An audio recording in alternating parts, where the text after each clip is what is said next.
Espiritong Banal, manahan ka po, Panginoon, sa aming buhay.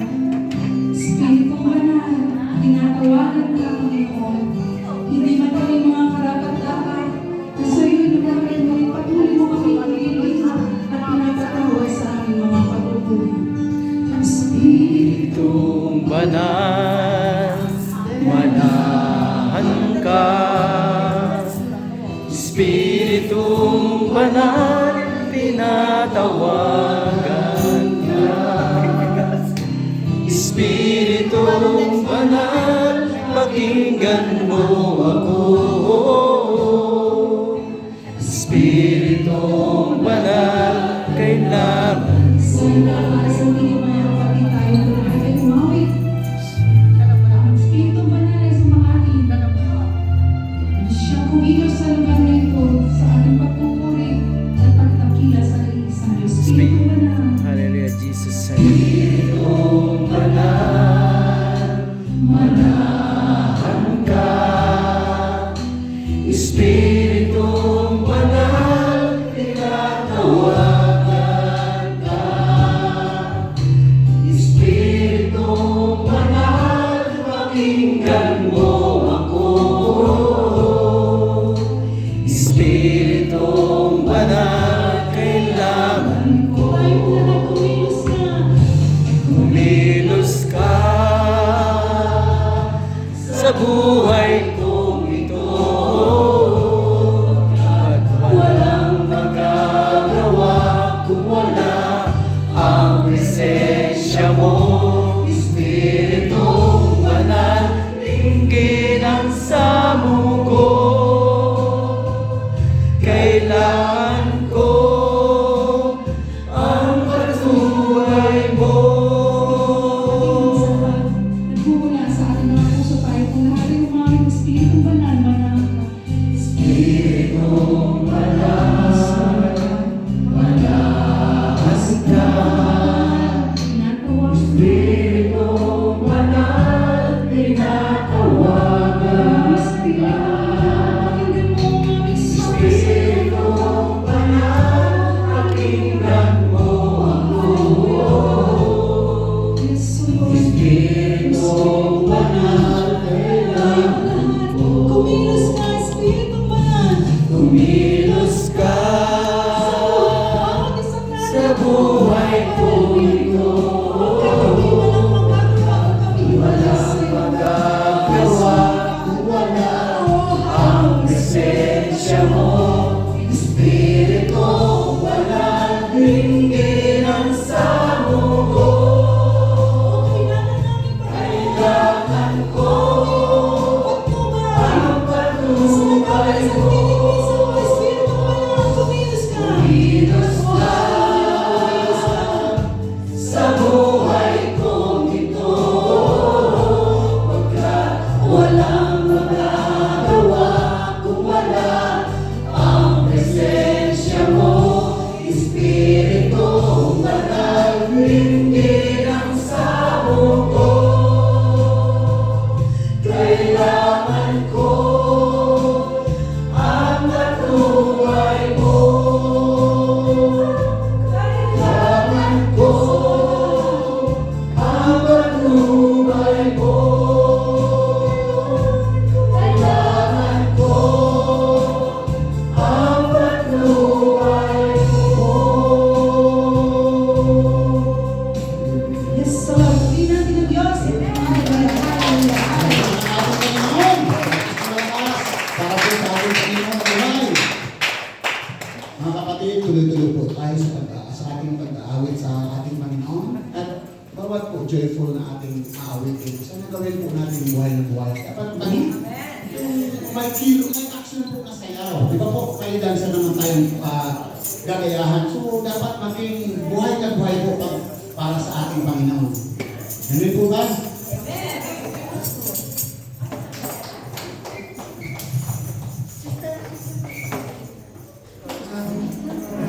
Amen. Glory to God. There's nothing impossible! Come on, guys.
Nothing is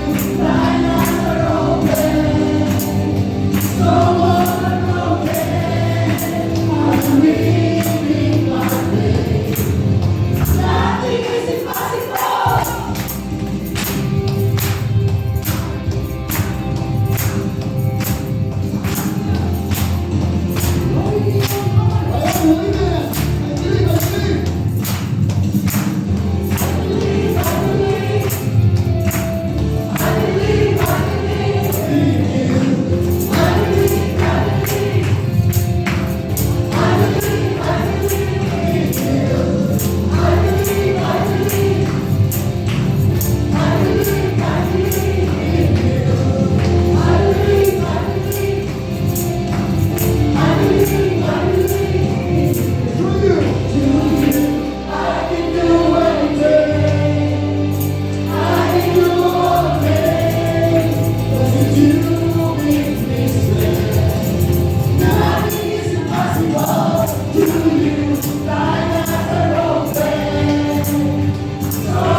Amen.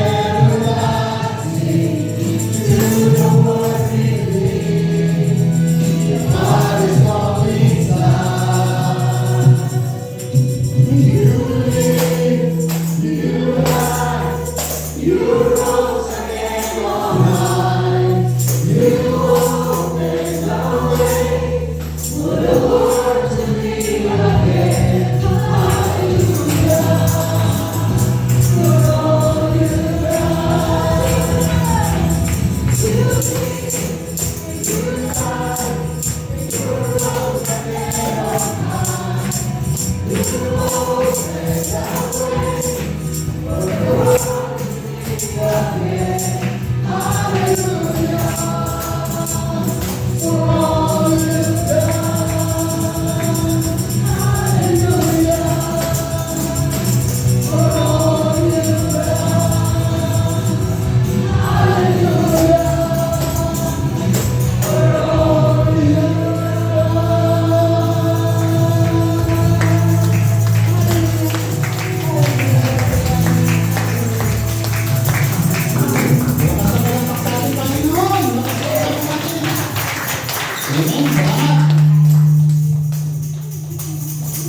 Amen.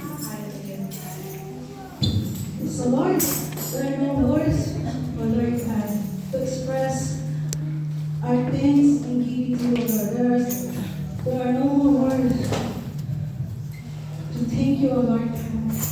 Release your power on this place, O Lord, and magnify your name, O Lord, in this place. Hallelujah.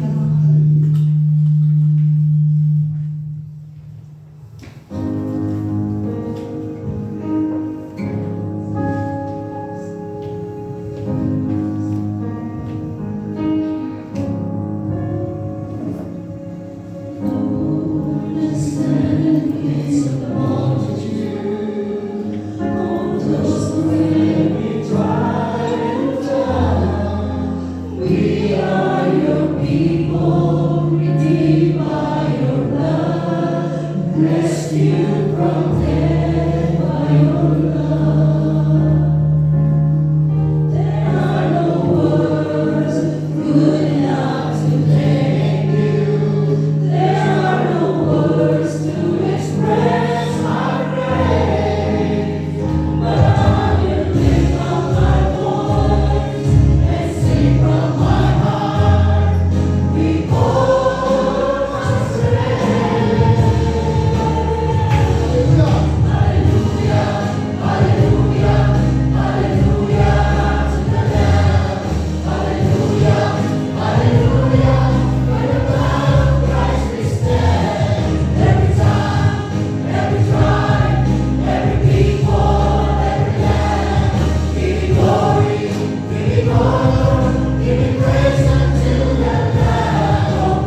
brother, lumapit kayong lahat na kayong nabibigatan sa inyong kasanin at tatagaanin ko. So isang madaling araw, iniyak ko lahat kay Lord. Sabi ko, Lord, ikaw lang ang kaya kong gawin, ilatag sa'yo lahat. So paano to? Naggumawa ko ng list, like ng mga kailangan ko gawin. Ito, napakadami. At nag-sum up, kailangan ko ng $60,000. So sabi ko, Lord, ito na. The following day, isa-isa ko lahat ng pwede ko lapitan. Maniwala kayo sa hindi. Next week, mag-lunch na ako ng visa. Nakuha ko lahat ng words na kailangan ko. At next na po, sabi ko kay Lord, grabe naman yun, Lord, nakakakilig ka naman. Nakakausap na natin ng nakaraan. Sabi ng nanay ko, sige, sasagutin namin yung pang-show money. So sila yung sumagot ng show money. Wala akong nilabas na pera kahit magkano kasi sinabot lahat ng parents ko at ang mga nilapitan ko yung nakatulong talaga sa akin. So sabi ko, Lord, maraming salamat. At sa mga nakakaalam, na-discussion ko ako sa work, na nabasag yung bond. Hindi ko pa ito na-share dito, pero sobra talaga yung guidance ng Panginoon sa akin. Sabi ko, Lord, kailangan ko ng isa pang trabaho, kakayanin ko lahat. So nakapasok ako sa restaurant na sobrang fast-paced talaga, walang pahingahan. So nabitawan ko yung isang glass, yung bubog pumasok sa mata ko, at nakita lahat ng workers ko na ng mga co-workers ko, yun na yung bubog na sa mata. Sabi nila, huwag mong igalaw kasi baka pumasok somewhere, baka matusok.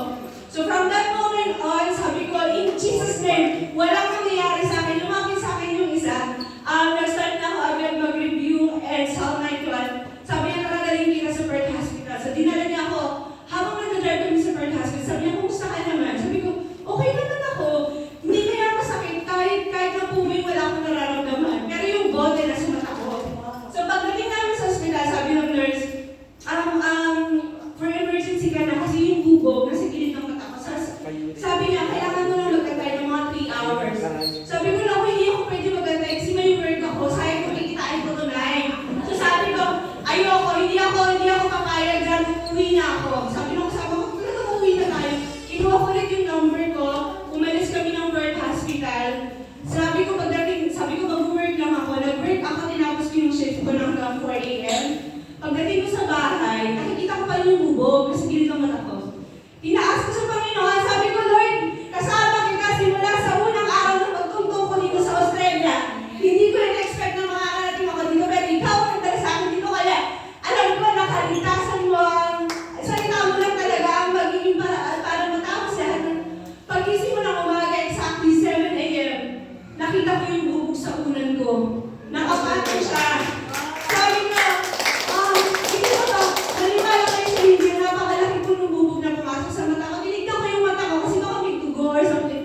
Wala. Sa pangalan ni Jesus, lahat mo yan sa buhay natin. Nakita ko kayo kung hindi na talaga nandyan siya. Maniwala ka sa hindi tao ang kailangan natin, kundi siya. Meron siya na.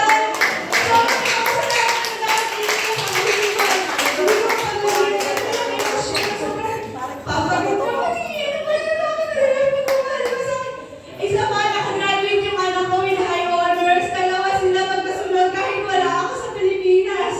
Sobrang proud na proud ako sa lahat. Hindi lang ito para sa akin, kundi para mag-glorify God's name na talagang nandiyan siya palagi sa lahat ng oras.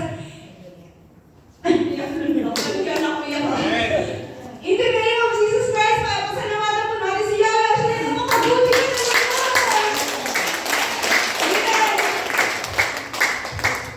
Amen. Sabi nga, di ba? Wow, 60,000. Sabi nga, di ba? Pumunta ka at ikaw ay makakasumpong. Umanap ka at ikaw ay makakasumpong. Amen. Thank you, Lord. At yan ang patunay na may himala. Amen. Wala yung bukod sa kanyang mata. Amen. Sino mo gusto magbahagi? Ay, sis, ma'am. Wow.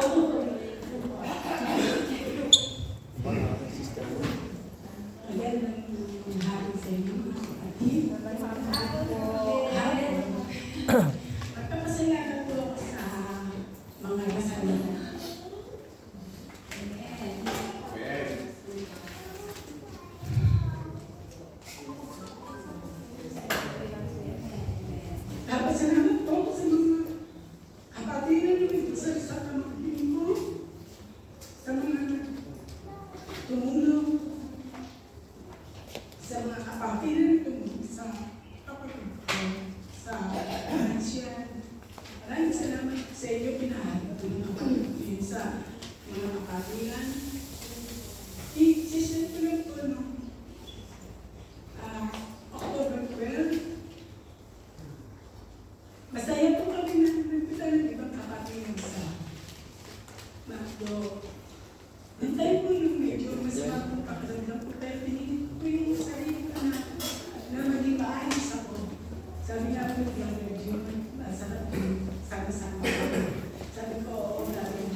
mo kami sa gawain ng husband ko.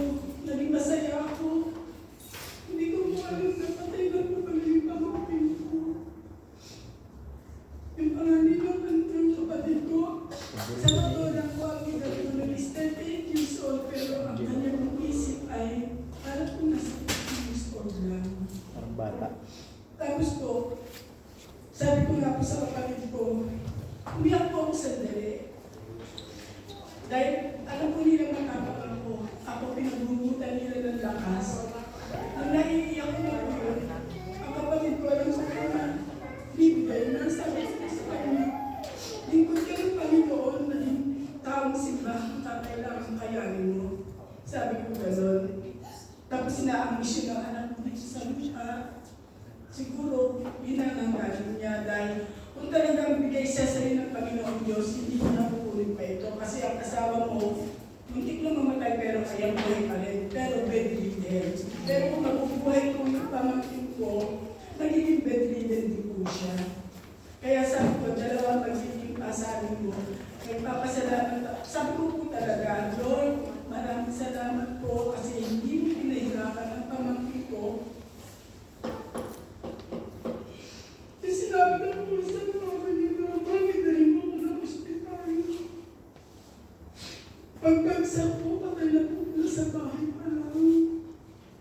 Hindi na lang sa ospital. Matigas na sabi po ng doktor. Sa bahay pa lang patay na po yung mga ko. Sabi ko nga po kay Eden, parang ayoko na maging masaya kasi kapag po ako naging masaya na sabi ko naging maganda sa akin.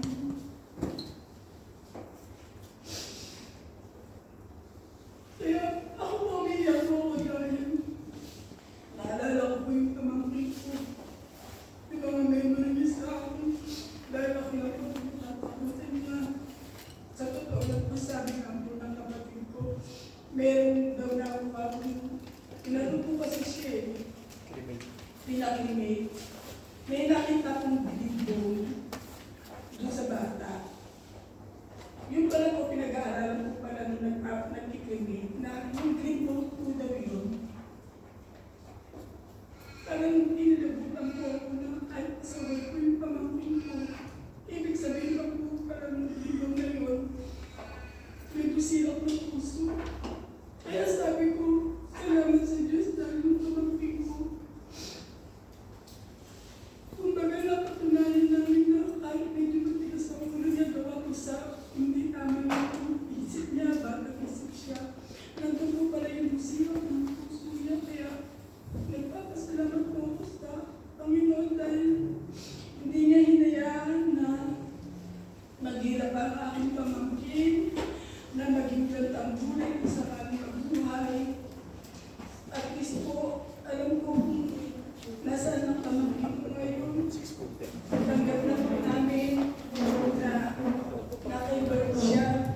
Hindi po ako nagtatanong bakit Lord, ganito, bakit ganyan. Basta ako sa amin po, Lord, ibaba mo po lagi ang kanyang espiritu sa aking kapatid, sa kanyang pamilya, para kung matanggapin siya na maayos, dahil lang susunod na wala siya ang pamangkin. Dahil po, ayoko magkarating po nagsakit ang kapatid ko dahil po may sakit din po siya sa puso. Kaya nag-Diyos po ko. Nalalaman po sa Panginoon Diyos na lagi po ibababa niya ang ganang espiritu sa Panginoon.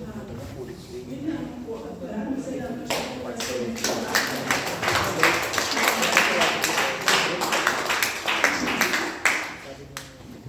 Amen. Parang yun yung doon last Saturday. Yan na tayong picture na pinost yung sa like testimony nito. Yung favorite ng pamangkin. Ako yung pamangkin. Amen. God is good all the time. Alright. Quick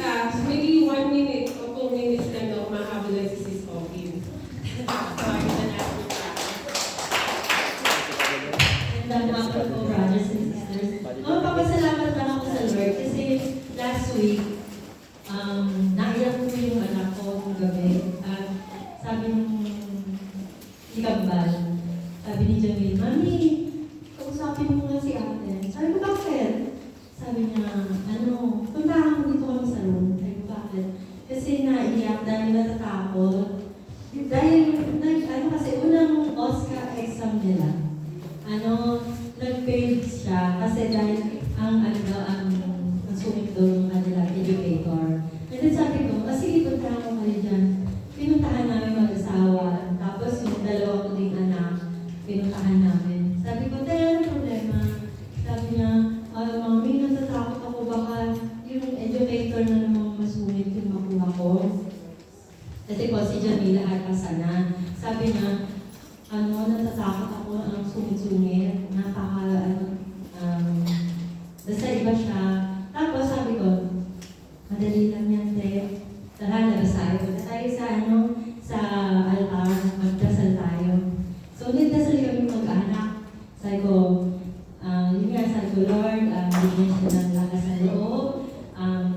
Pagdating doon sa exam na yun, bigyan mo siya ng wisdom and knowledge, Lord. Kahit anong tanong, kaya niya sagutin ng Panginoon. Naniniwala ko na hindi mo siya pababayaan. Ayun, kinabukasan, nag-iintay kami mag-asawa. Nasa work kami. Bago pa lang umalis yung mga anak ko, magdadasal na bago mag-start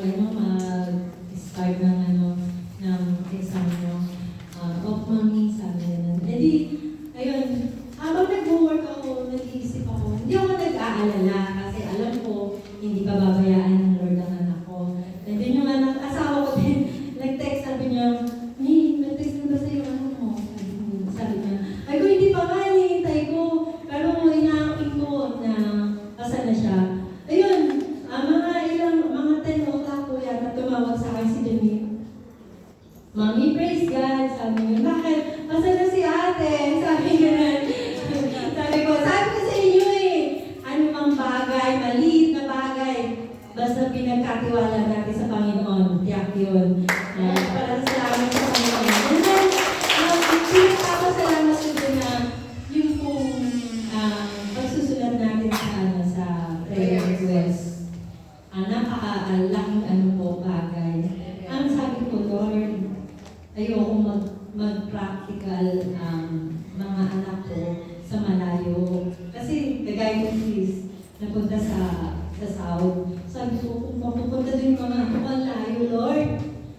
Sinusulat ko lagi, Royal Perth lang sila. Royal Perth lang sila. Praise God! Sa RPH lang po mga anak ko, praise God. Maraming salamat po, Panginoon. Basta pinagkatiwala natin. Amen. Tiyak yun. Amen. Hallelujah. Amen. Basta lahat itataas natin sa Panginoon. Lahat. Amen. Ngayon po, tinatawagan na po natin ang ating bagong brother. Brother, we will welcome you. Brother.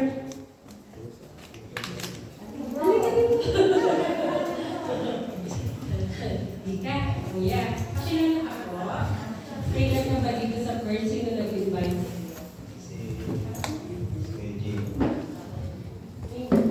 Si DJ Milo.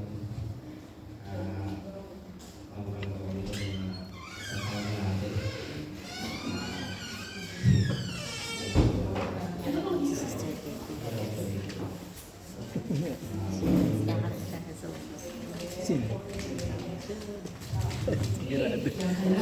Pag wala yun. Ang mga brother and sister, let's welcome our brother, DJ. Amen. Welcome to the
Panginoon, muli, nagpapasalamat po kami sa panahon at oras na ito. Ngayon po ay may bago po kaming kapatid na makakasama sa gawain. Alam po namin, Panginoon, na nababasa niyo po ang kanyang puso't isipan ni Brother PJ. Alam namin na dadating din ang araw na magkakasama-sama sila ng pamilya niya. Amen. Nauna lang po siya dito. Alam po namin na papatubayan niyo po at gagabayan Yes, Lord. ang lahat ng kanyang pamilya. Amen. Muli, binabalik namin ang papurit pasasalamat sa iyo, Panginoon, the Father, the Son, the Holy Spirit. Amen. Amen. Thank you, Father. Ngayon po, muli, nakala tayo sa araw na ito. Ang ating preacher ay walang iba kundi si Brother Edward Garcia. Amen.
Hallelujah, hallelujah. Purihin ka namin ng saday. Salamat po muli sa biyayang buhay at patuloy naming pinapalila po po pasalamat sa patuloy pagkalusahan ng pagkakataon na marinig muli ang iyong mabuting balita.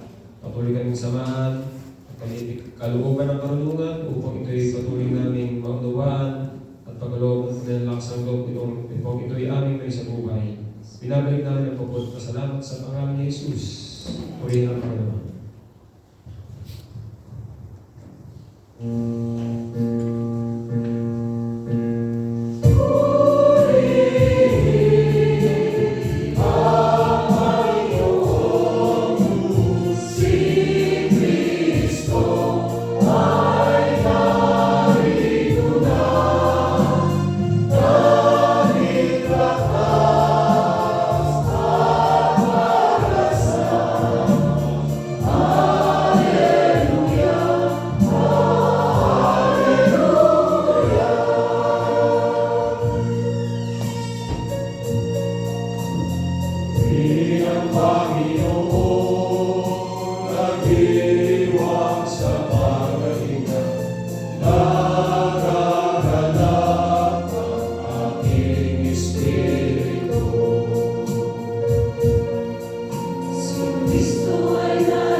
Boleh Bang Bros?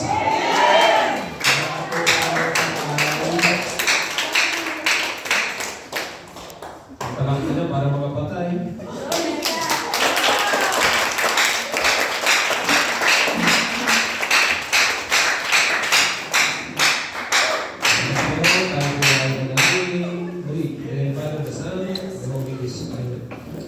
Panginoon, patuloy lang yung panalangin na samahan kami sa oras na ito at ang mga salita namin po yung pong ibabahagi sa amin ay pagkalooban po ng karunungan para sa amin lahat. At kami may paglakas sa pananampalataya at patuloy na pumayo sa misyon ng buhay na ito sa pamagitan ng salitang nagbibigay lakas sa amin. Tulungan kami Espiritu Banal upang maunawaan namin ito Sa pangalan ni Jesus, at panalan kami mga lingkod mong anghel, mga banal sa kalangitan at sa aming mahal na sa pangalan ni Jesus. Amen. Ang ating pong pagdiriling ngayon ay hawak po sa Gospel St. John. Sa inyo, Panginoon, ang pong simula sa Kabanata 20, ang talata 20, beginning from 19 up to 31. Alam tayong bisita dito, Tagalog na lang. Nakinig po ba kayo? Ayan. Kinagipihan sa ng araw din iyon, ang mga alagad ay nagkakatipon, nakapilit ang mga pinto sa bahay na kanilang pinagtitipunan dahil sa takot nila sa mga Hudyo. Dumating si Jesus at tumayo sa gitna nila, sumainyo ang kapayapaan, sabi niya. Pagkasabi nito, ipinakita niya ang kanyang mga kamay at ang kanyang tagiliran. Tuwag-tuwa mga alagad nang makita ang Panginoon. Sinabi naman ni Jesus, sumainyo ang kapayapaan. Kung paanong sinugo ako ng Ama, kayo din naman, sinusugo ko kayo. Pagkatapos, sila hiningihan niya at sinabi, tanggapin ninyo ang Espiritu Santo. Ang patawarin niyo sa kanilang mga kasalanan ay pinatawad na nga. Ang hindi niyo patawarin ay hindi na pinatawad. Ngunit si Tomas ang tinagurang ng kambal, isa sa 12 ay wala roon nang dumating si Jesus. Kaya sinabi sa kanya ng mga alagad, nakita namin ang Panginoon.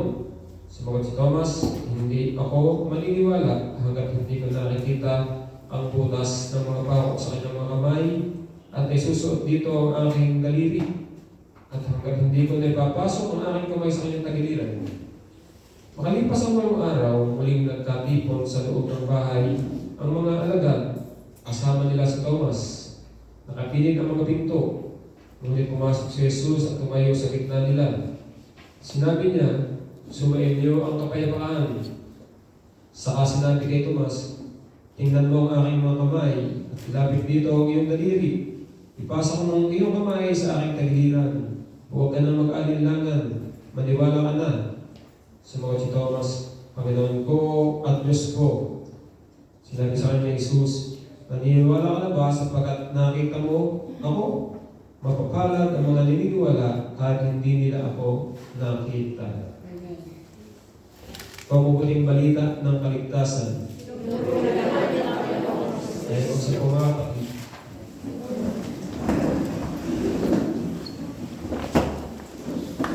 Asa kami ng mga buhay? Ayan. Nakikinig ang mga buhay, di ba? Pero kahit yata tulog, makikinig din, no? Okay, bago tayo mag-umpisa sa ating pagninilay,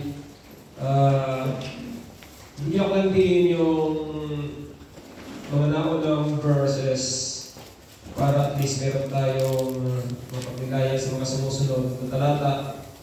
At actually, napakayaman ng salita ng Panginoon. Kulang ang oras at ating karunungan upang ibahagi ang mabuting balita. Pero sa may oras na ating talog sa atin, nawa ay hindi naman natin sayangin sa pakikinig. Amen po? Amen. Sayang ang pagkaupo niyan kung kayo ay matutulog lang. Ang tulog ay saan? Okay, umpisan ko muna saglit sa isang napakagandang pangyayari before na ating gospel natin pinagninilayan ngayon. Kung ikaw'y narinig niya, salamat sa Panginoon. Kung hindi pa, makinig kayo.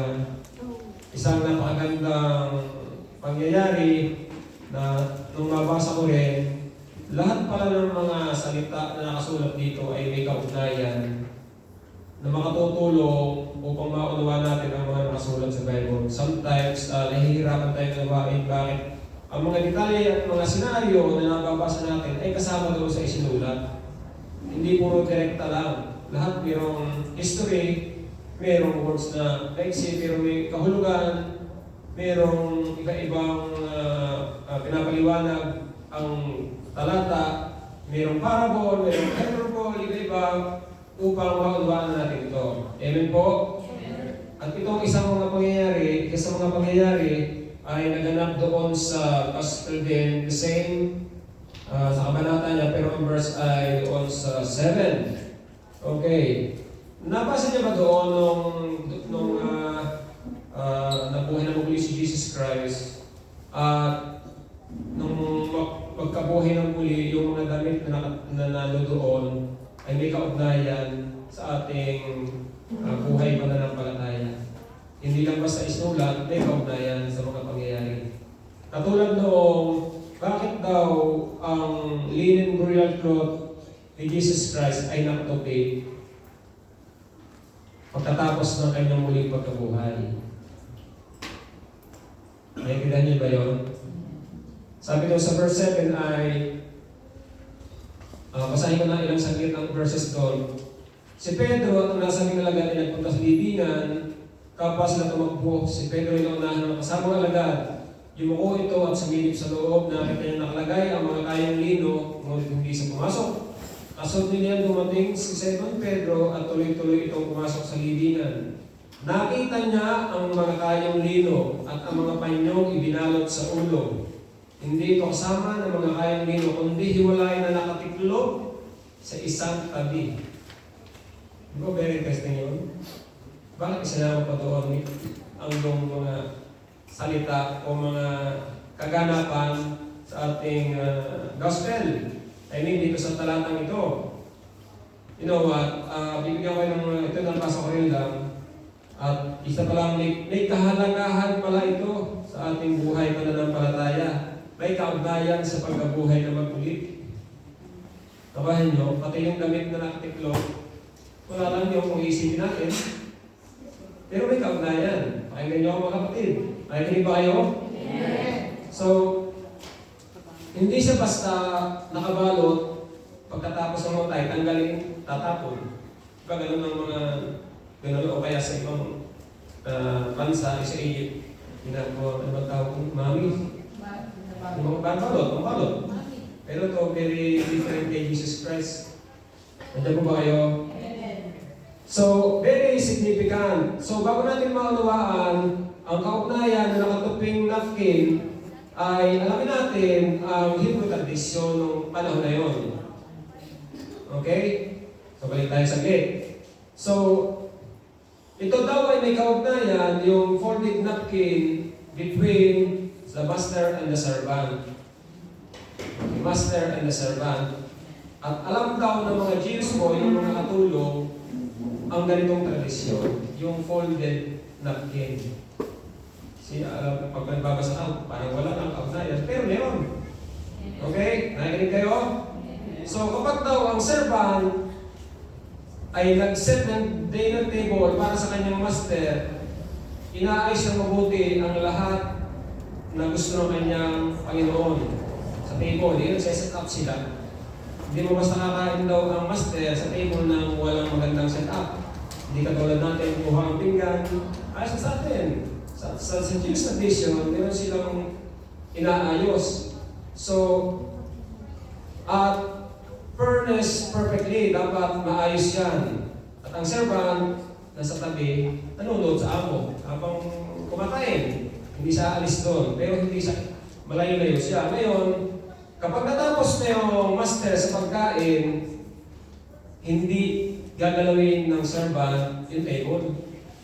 Hindi na gagalawin yun hanggang may gagawin pa kasi ang master din. Kaya, ganito. So, kapag natapos na daw ang master sa pagkain, siya ay tatayo, nakuhanin yung cloth, di ba, pupulas ang alis ng dumi, kung meron man, at kapag tinapon yung napkin, alam na ng katulong. Ibig sabihin, tapos na ang kanyang pagkain. Hindi siya basta lalapit unless na yun ang signal. Ang ibig sabihin, tapos ng master, nilipitan niya. Ngayon, kapag daw tinupi ng master yung liniplot na maayos, siya hindi pa tapos, siya ibabalik. Ano kanya ibig sabihin? O, nakuha niya naman ito. Amen po ba? So, ang folded napkin, laid in the plate, the servant ay hindi niya gagalawin yung table because ang ibig sabihin ng folded napkin, he is coming back. O, di ba? So, tinupi, babalik siya. O ano, kaugnayan yun. Nakita ng mga disipulo nakatupi, nakaset-aset na nakatupi. Sinasabi ni Jesus, ako'y babalik. Nakuha niyo yung mga kapatid. Purihin ang Panginoon, hallelujah! Siya ay babalik. Sabi ng mga bata sa amin, si Jesus ay babalik, may dalang so balik. Mga bata, narinig ko kami nasa Pilipinas. Now, ngayon, sa pagkakataong ito, ang ating gospel ay combination ng dalawang talata. Kasi sa mga nakaraang panahon pagninilay, ang ating pinagnilayan ay unang part lang sa verses 19 hanggang 23. So, about the peace. And sumunod, the second part ay yung si Thomas. Ngayong panahon na ito, pinagsama. Ano kaya ang ipapahatid sa atin? Nakikinig ba kayo? So, kombinasyon ka ito ng salitang kapayapaan at pananampalataya. Nandiyan ba kayo? Nakikinig kayo? Ay may kapayapaan.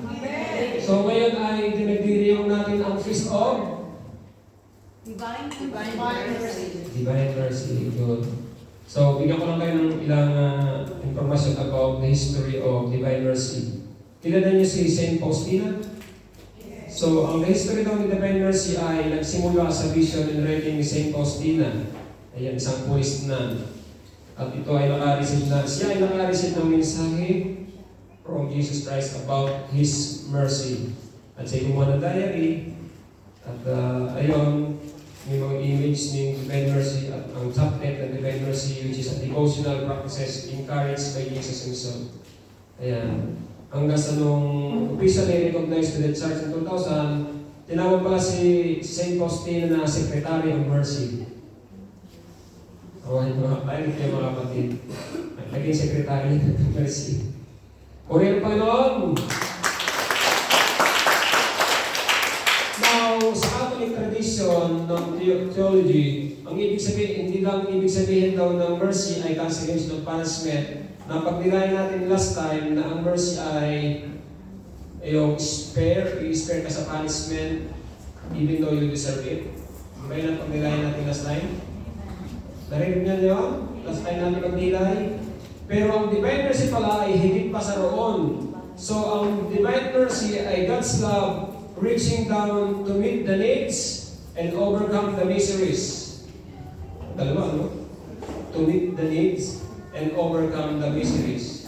Anong Tagalog sa miseries?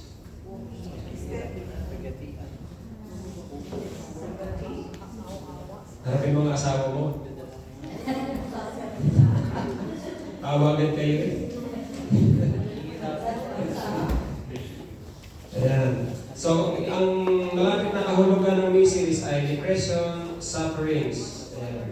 So, ang ating pinagnilayan, ang Divine Mercy ng Panginoon ay to meet the needs. God's love reaching down, bumaba ang Diyos para ma-meet ang ating pangangailangan at i-overcome ang ating mga suffering sa buhay. Amen po ba? Kaya binalagay na sa paglukmok ng buhay. Yung naging tuliro, yung wala ka ng mapaghingahan ng sama ng loob mo. Ayan. Kaya binigay kapayapaan kapag ganun. Wala. Sino lang makapagbibigay ng kapayapaan? Ayan. Sino may utang?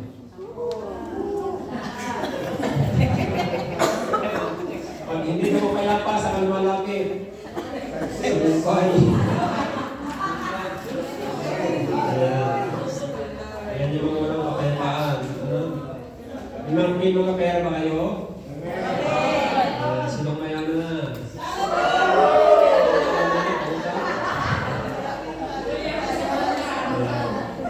So alam nyo, kapatid, ano ba kayo about yung mga bagay na mga ganyan? Kung kayo nasa alagayan ng mga disipulo, although kasama nila si Jesus Christ sa matagal na panahon, o 3 taon man, pero natumaling ang panahon sa nilaging miseries, kasi alam niyo kung bakit, nawala ang kapayapaan sa kanilang puso. Sinabihan nila si Jesus Christ, sinabihan nila sila na ganito magaganap. Pero ano nangyari? Nung maganap na ang sinasabi ni Jesus Christ ayon sa kasulatan, sila naging tuliro. Nawalan niyo mga kapatid. So nawala yung kapayapaan sa puso. Kaya ang pasok agad ni Jesus Christ, nung pumasok na siya, ito si Jesus Christ magaling din sa mga scenes, di ba?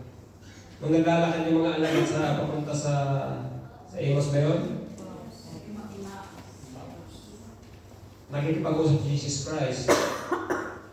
Nung malaman na yun ng mga itong mga naglalakad na si Jesus Christ, bigla nang nawala si Jesus. Bitin. O diba? So magaling si Jesus Christ sa mga bagay na mangha-mangha. Katulad nito, pumasok si Jesus Christ sa pinto, sarado, pero pumasok siya. Nagulat sila, diba? So, ang sabi agad ni Jesus Christ ay, peace be with you. Amen? So, sa mga taong tuliro, bungaran nyo agad ng peace be with you. Sabihin sa akin mo, peace be with you. Ayan. Sa Bisaya na, marami kahulugan yan. Ayan. So, ito mga kapatid, peace be with you. Bakit ba binuganan agad ni Jesus Christ ang peace be with you? Pwede naman, hi, hello. Sabi sa sabi, hi, hello. Hindi ganun. Ang sabi niya, peace be with you. Kasi hindi natin po pwedeng ipagwalang bahala ang naramdaman ng mga alagad. Alam niyo kung bakit? Although sila ay na-confuse sa mga pangyayari, nadagdagan pa sapagkat sila ay natakot. Grabe yung kanilang bigat na nararamdaman ng panahon na yun. Nabuhay na pero hindi nila mag-grasp ng isip. Ang nangyari, natakot pa sila kasi baka sila ang susunod, napatayin. O diba mga kapatid? Ganun ang mga maaaring mangyari. At ang isa pang pangyayari, baka sila mapagbintangan na ninakaw yung bangkay ni Jesus Christ. So maraming samot-sari ang kanilang iniisip, napakabigat ng kanilang dinadala, di ba mga kapatid? Nandiyan mo ba kayo? At sila ay nadugo sa pagkatakot at grief. Ano ba sa Tagalog ang grief? Alam natin, di ba? Sinabi na lang ganito mangyayari. Pero of course, siyempre, sa physical being natin, nung mamatay ang kanilang master, siyempre nagdalamhati sila. Di ba mga kapatid? Sabihin natin fear. Ayan, kapag hindi ka mapakali, anong nangyayari? Anong naranasan niyo pag hindi kayo mapakali? Tawag sa amin, ikot ang puwet. So, kaya ang pagbibigay natin ay kapayapaan at pananampalataya. Kasi pinag-combine yung ating reading na yun. So, kaya pala napakahalagang bagay sa Hebrew, ginagamit lagi at pamilyar tayo sa salitang shalom. Alam niyo ba, ang pure sense ng shalom means peace. It connotates positive in a sense.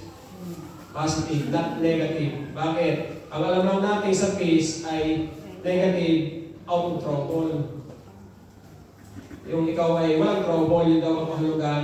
In a negative connotation, peace is you are out of trouble. Pero ang peace, pag kinuha natin sa salitang shalom, ay ang sabi doon kung ito ay sa ibang ibig sabihin, ang sabi doon ay, I hope you don't get into any trouble. Pag binabati mo ng peace, peace unto you, kasi ang kahulugan negative.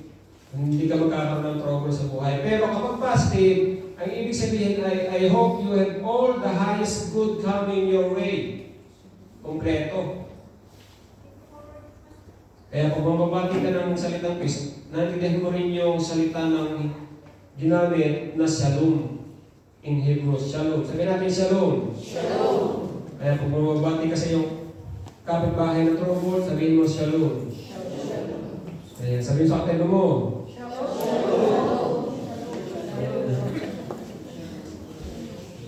So, ngayon, kasi ang nauunawaan ng mundo kapag pagdating sa salitang kapayapaan ay iba. Pero, kaya binugaran ni Jesus Christ yung mga alagad na salitang peace be with you, kasi kumpleto yun mga kapatid. Hindi lang sila mawawala sa trouble. Yun ay nasa loob. Amen po ba? Ang hirap kayo magkaroon ng kapayapaan sa puso kapag trouble ka. Saan mo kukuhanin ngayon ang iyong kapayapaan? Ang hirap, di ba? Punta ka sa iyong kapitbahay, sa kaibigan mo, may pareho yung may problema, dalawa na kayo. Ewan mo ba? Nandiyan pa ba kayo? Ang napuntahan mo pa yung Marites. O, isisigawan kayo, kakalat kayo ninyo yung problema sa ibang tao. Pasapasahan na. Hindi kayo lumukalobo, lalong sumama. Kahit na kumaan. Kaya ang sabi ni Jesus Christ sa John 27, peace I leave with you. My peace I give to you, not as the world gives to I give to you. Kasi nagbibigay din ng kapayapaan ng mundo. Ewan ko ba? Gusto niyo maman? Pagdating sila ng lasagin. Nagbibigay ka ng kapayapaan ng pagyaman. Pwede. Pasamantala. Pasamantala. Ewan ko ba? Pasamantagal. Okay. Let not your heart be troubled, nor let it be fearful. Ayan. Pumasok na yung fear. Inyong gawin yung buntong hininga. Kapag kayo ba may problema, nagagawa niyo yan. By your experience, kaya yung buntong hininga kapag may problema. That's good. Nasabi sa inyo, that's good. Why? Alam niyo ba ang salitang nag-release, di ba? Ito na nakita ko sa isang magaling din na nagbibigay ng mga reflection. Anong pangalan ng ating Diyos na Ama? Di ba? Yahweh. So, wala siyang vowel actually. Ang makikita mo lang sa letter ay Y-H-W-H. At hindi mo siya basta-basta mapupronounce kung walang vowel. Yung ibigkas yung Y-H-W-H. Kaya mahirap. Unless hindi mo ng A or A at mabibigkas mo. Ayan.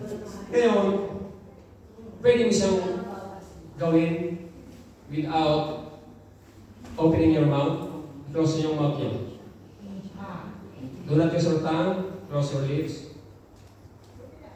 Kung magagawa niyo mabibigkas yan. Kaya. Inhale, exhale. Gawin ito.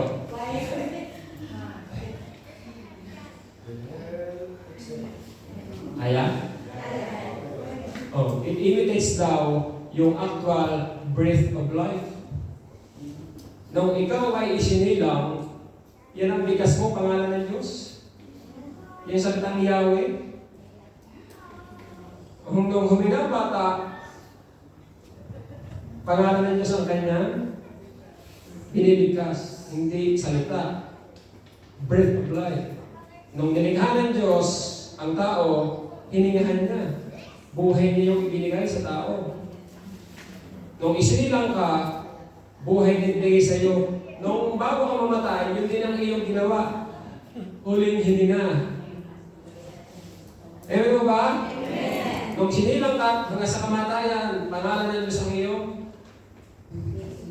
binibigkas. Purihin ang Panginoon. Hallelujah! Kaya mo ikaw ay may problema at marunong ka magbuntong hininga, iyan ay prayer. Sabi ng ating punong lingkod. Pag buntong hininga ka na lang, alam na ng Diyos ang iyong kailangan. At diba, pag ikaw ay yung nasa ilalim ng talaga sa ganda sa problema, stress, wala kang naiyak, ubus na yung luha mo sa problema sa buhay, pero meron kang buntong hininga. Pag hindi ka nagbubuntong hininga, may problema yan. Amen po ba? Isa pa nga. O, samahan niyo ng YHWH. Amen. Purihin ang Diyos. Hallelujah.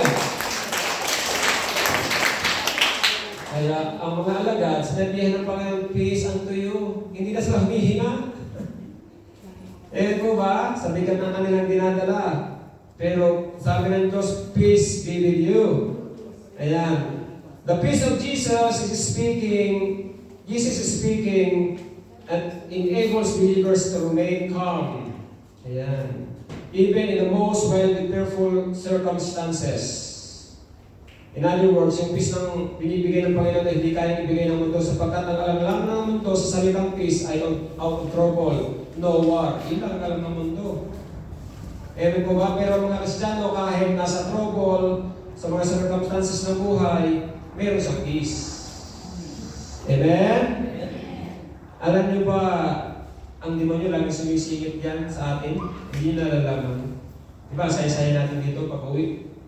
Meron na naman circumstances. Inaagaw yung kapayapaan kaya. Amen mo ba? Minsan napunta kami kay Brother James na birthday. Pag uwi namin, napicturan ako sa speeding. Pero ako ay tingin sa speeding, 70 dito. Alam mo, naiingat ako sa pag-drive. Hindi mo ako mamama-speeding na basta-basta. Nalingat. Yan ang demonyo. Pag nalingat, sigit. Kung aking susumatin, at ang mga kapatid, nag-observe ako mga kapatid. Ito, sundan niyo ako ha. Nag-observe ako. Bakit? Pinag-break ako akong mga speeding. Talagang ingat ako pag napapaltok yung dial. Bagsak ang agad eh. Nung saktong lumampas ng saglit, doon sumingit. Sana kung malalayo pa, ang speeding ako, okay, kasalanan ko eh. Kaya lang yung peace ng aagaw eh, inaagaw sa atin. Kunting lampas na lang, lusot na ako eh. Kaya inaalam ko sa sarili ko, ano ba? Mga circumstances, eksakto, lalampas na lang ako. Kaso madilim, hindi ko kita. Yun lang. Ano ba? Kapag kita ko siguro, at least aware ako sa malayo. Ay, madilim eh. O, di mo nakasingit. Ibang klase yung buhay, no? O, di ismay na lang ako kasi makuha na picture na ako. Pagdating ng mail, simangot na ako. Pagdating ko sa hallelujah!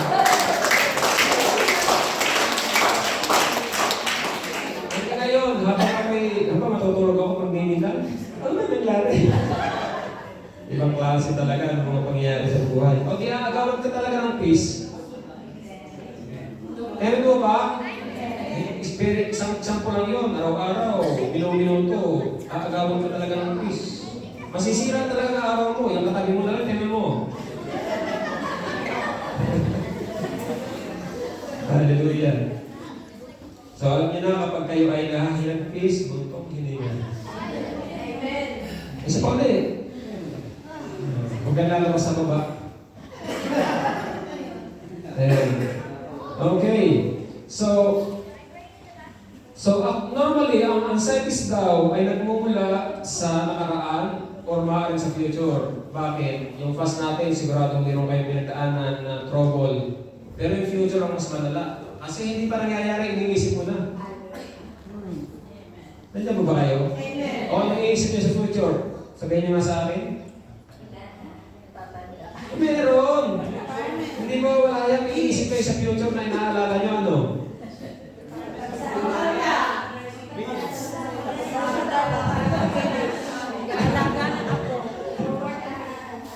Ayan. Eh para mawala ang inyong pag-alala at magkaroon ng peace, ano dapat yung alalahanin sa future? Alam niyo na. Ayan. Gusto niyo kwento? Amen. Bigyan ko ng kwento. Sa isang tribo, may namumuno. Magaling siya. May wisdom. Galing siya nagpapayo sa mga tribo kasi siyempre siya ang namumuno. Siya ang may much wisdom para payuhan. Eh, itong mga katribo, lagi na lang nagkakaroon ng complaint about sa mga kaganapan, laging reklamo, complaint, hingi ng payo. Eh, napupuna nung namumuna, pare-pareho lang naman. O, di ba? Nagkagalit, hingi ng payo, paano? Eh, gano'n naman, tampuhan, eh, ulit-ulit lang. Kaya nagtataka yung, ang ginawa ng kanyang namumuno, nagbigay siya, nag-joke siya, 3 beses. Pero ulit-ulit. Yung unang joke niya, tawanan silang lahat. Na-release yung kanilang mga problema. Eh, nag-joke ulit siya, pareho din. Wala nang tumawa. Inuulit din eh. Ikatlo, nag-joke ulit. Wala din. Oh. tinuruan ng pinuno yung kanyang mga tribo. Di ba mga pare-pareho naman problema nyo? Ba't lagi tinalulungkot sa parehong problema? Nakuha niyo mga kapatid ng wisdom doon. Ulit-ulit lang. Pero dapat sa next time, yung dumating ng the same problem, ano gagawin? Alam niyo na mga kapatid na gagawin. Out of the stress doon sa kwento. Amen po ba? Ganyan po ba kayo? Meron po isang nabasang wisdom about doon sa ito ang sinasabi. If you get laugh at the same joke 3 times, why do you cry over the same pain and sorrow? Narinig niyo? Hindi ka makatawa sa ikatlong beses na inulit ang joke. Bakit niyo pa lagi kang iiyak sa the same problem? Nabahin niyo? So nothing in this life is permanent, not even our problems. Hindi permanent yung buhay natin ang problema. Pag araw-araw yung problema, ikaw ang may problema. Hindi yung problema. Amen po? And the day you waste the most of your life is the day you don't laugh. Tumawa nga kayo? Ayan. Ano ba tawa yun?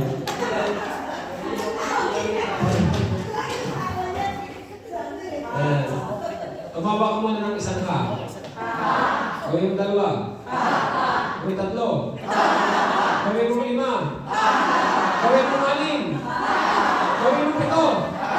Gawin mo 7. Gawin mo 8. Gawin mo 9. Gawin mo 10. Kaya ano pagtawa? Hindi isa lang. Gamihan mo. Walang bayad yan. Ayan. Dahil kung ang mga alagad ay natanggap yung kapayapaan, of course, lalo mga ng panampalataya. At tulad nitong ikalawang bahagi natin pagnilay, ang sabi doon ay, to see is to believe. Ayan. Alam niyo, kapatid, ang buhay natin ay very mysterious. Pagdating sa buhay pananampalataya, kasi hindi mo nakikita ang mga bagay na hihiling mo, kundi nananampalataya ka. Hindi mo nakikita. Amen po? At si San Pablo, kahit siya ay full of revelations ng Panginoon, sabi niya sa kanyang sinabi sa 1 Corinthians, bahagi pa lang ang kanyang nalalaman. So kung pala alam na natin ang lahat ng bagay, hindi na tayo mananampalataya. Nandiyan mo ba kayo? Amen po ba? Lahat ng hinihiling mo niya na lang. Nandiyan na eh. Hindi ka naman nanalangin. Nandiyan na lahat. Hindi ka nalalago sa pananampalataya. So although tayo nagkakaroon ng suffering, ang sabi ni San Pablo ay we walk by faith not by sight. Hindi tayo nabubuhay sa nakikita ng mata. Pero tayo na lumalakad sa pamamagitan ng pananampalataya at sa mga bagay na nakikita. Lagi tayo nabubuhay sa mga unanswered questions. Lagi tayo may question. Araw-araw na lang may tanong ang ating pananampalataya at hindi tayo natatapos sa salitang why. Sabihin natin why. Ayan. So, we live with the mysteries of evil and suffering. Nandiyan ba kayo? And you are doubting what you believe.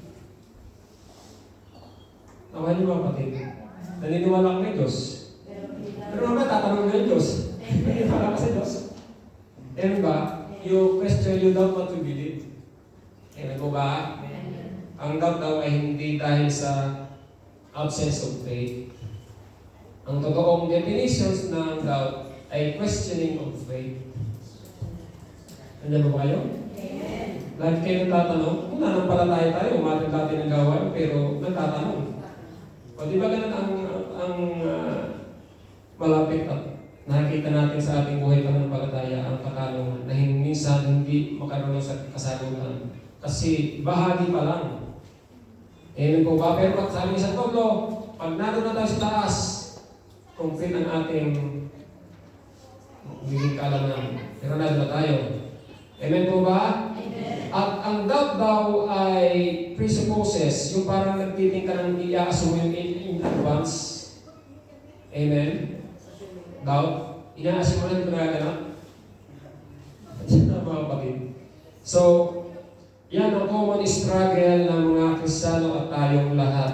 Amen po ba? Pero si Doubting Thomas na tinatawag tinuturuan tayo niya na nagpo-provide ito ng instructions at encouragement. Ayan. At ang isa doon sa, hindi lang natin oras, kukuha lang ako ng isa, ay, ang sabi doon ay, si Thomas daw, nung unang pakita ni Jesus Christ, wala kaya humingi siyang proof. Nung ikalawa na mga pagkikita, humingi pa rin proof, hahawakan na niya. Di ba?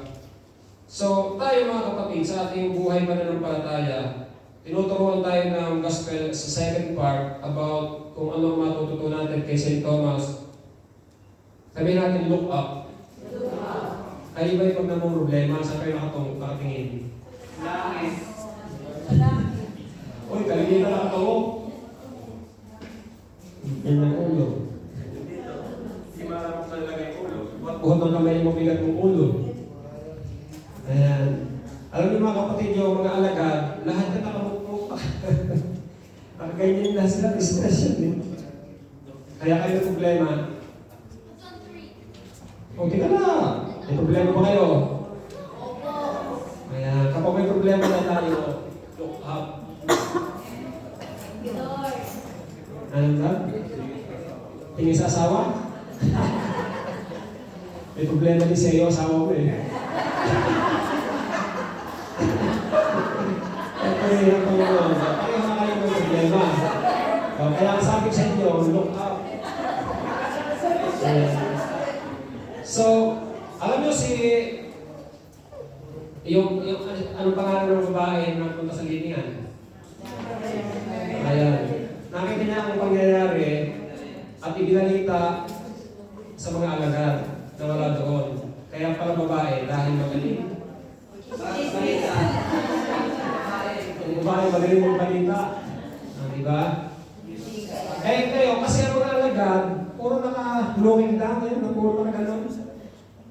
Walang pagano'n, nabuhay na! Ganon pala sila.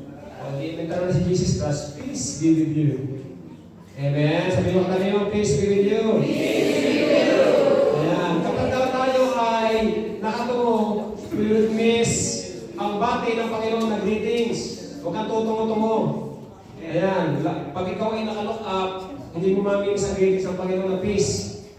Ayan. At hindi natin mamimiss sa kanyang sinasabing mabuting balita. Lagi din makatungo doon sa... Ayan. Nakatungo lagi kayo. Scroll. May balita na hanap ko dyan. Ay mga viral? Viral. Ayan. May dalawa ba kayo? Ayan. Kaya ang Panginoon ay lagi natin inaasahan na habang may buhay may ulit kayo! Habang may buhay may hindi, may pag-ibig. Hallelujah! Alam niyo, kung yung babay lang sa Facebook. Hallelujah! Ayan. Kaya pala, ang pagbati ng Panginoon ng Peace be with you ay sinapakagandang pagbati. Kaya ang pagbati yan, nakakatulong yan sa kapwa mananampalataya, pagbati. Kaya pag ang isang tao, binati mo hindi tumugon, alam mo. Ay, brother, kumusta ka na? Hindi nagsasalita. Diba, binati mo na yun, ha? Hello, brother. Ewan ko kung ano galing. Suplado ba? So, napakahalaga ang pagbati upang ma-uplift ang isang tao. So, ang kapayapaan ng Diyos ay isang regalo upang tayo magkaroon ng tiwala sa Panginoon, at ang kapayapaan daw ay reward of righteousness, at ito ay sign of God's reign, at ito ay resulta ng pag-ibig ng mga tao para at sumusunod sa kanyang kalooban. May tayo si tayo, mahaba ang sitang oras.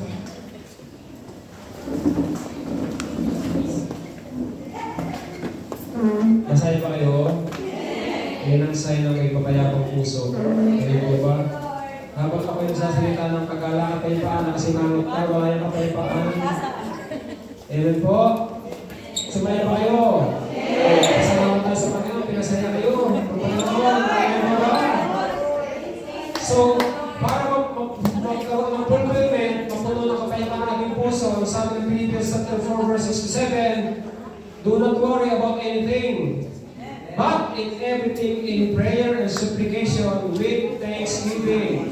Kaya kapag kayo humingi sa Panginoon ng may panalangin pasasalamat, ayan, ang kapayapaan ng Diyos ay sa atin. Kaya pag kayo humingi ng panalangin sa Panginoon, huwag reklamo ang bigay sa Panginoon. Lord, ba't wala ko ito? Ba't wala ko ganyan? Pag nananalangin, thank you, Lord. Prayer and supplication with thanksgiving. Hindi ba dumating? Salamat. Kung hindi dumating, ayan. Tingnan na lang natin kung magkakaroon tayo ng kapayapaan pag hindi dumating ang prayer request. Pero anyway, may prayer request ba kayo? Taas natin. Ay mananalangin ng may pasalamat habang inaamit ang kantang ito. And the peace of God which surpasses all understanding will guard your hearts and your mind. Ayan.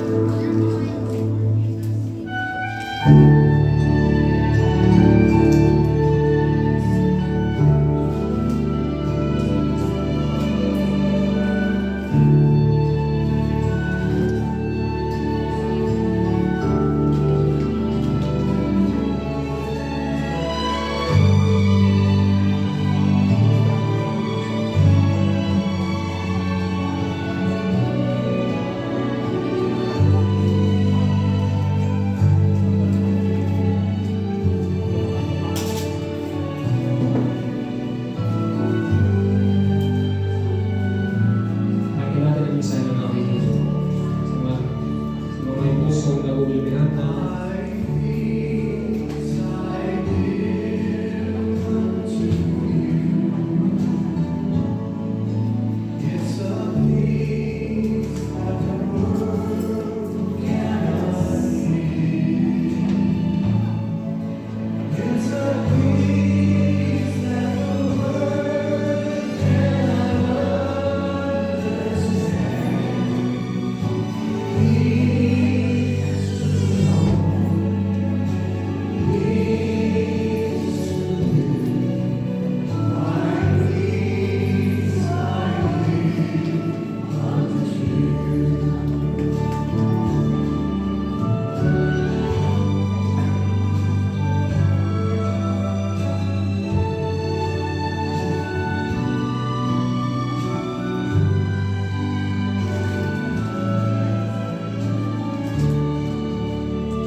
At sabi ng ating pagbilaya, and the peace of God, which surpasses all understanding, will guard your hearts and your minds in Christ Jesus.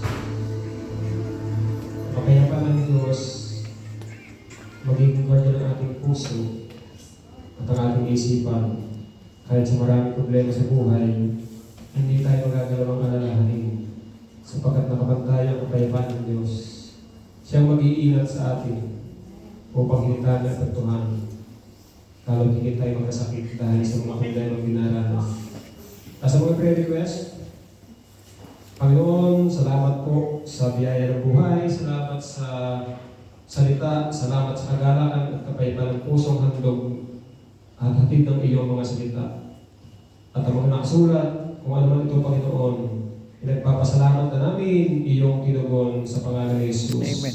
At kung di man ngayon ay darating pa rin kami umaasa. Salamat sa pananampalataya at darating ito at patuloy pa rin ang kapayapaan sa puso at iyong tutugunin ang aming mga panalangin sa iyong kahit sa pangalan ni Jesus. Salamat po. Ikaw ay nakalayan ng pakailanman. Wala kaming masasabi kundi salamat, Panginoon. Salamat, Panginoon. Salamat, Panginoon. Salamat, Lord. Hallelujah, Jesus. Hallelujah. Salamat sa Diyos. Sa inyo ang kapayapaan. Sa inyo rin. Amen. Purihin ang Diyos. Thank you, Lord.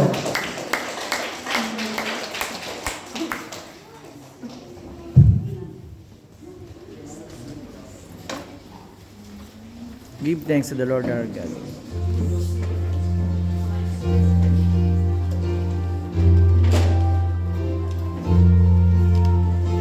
Give thanks with a grateful heart. Give thanks to the Holy One. Give thanks because He's given Jesus Christ, His Son.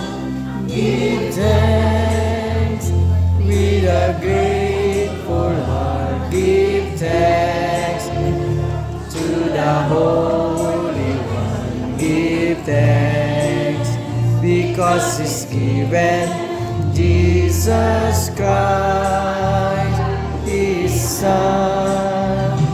And now let the weak say, I am strong.